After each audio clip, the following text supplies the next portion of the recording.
هەواڵ و ڕۆژ باش دەماوە خوۆش. بەێ من هەلبەستە خەیە دو ئەمێژی نویسی ئەز وێ هەلبەستێ بۆە بخوێنم bi taybet jî dîsa ez vê helbestî diyarî zimanê Kurdî dikim, zimanê rengîn, zimanê pîroz. Dîsa îro ez stemkar im. Ayay xelek, dîsa îro ez stemkar im. Tu xelkê ra germî, havîn û biharî, tu jî me ra pavîz, zivistan û sarî. Tu xelkê ra dayîk, bav û varî, tu jî me ra gul û derd, êş û darî.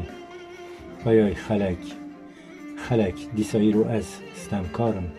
Te welatê me par kir, te hal û malê me talan kir, te mala me xera kir, te xelkê ra mal ava kir.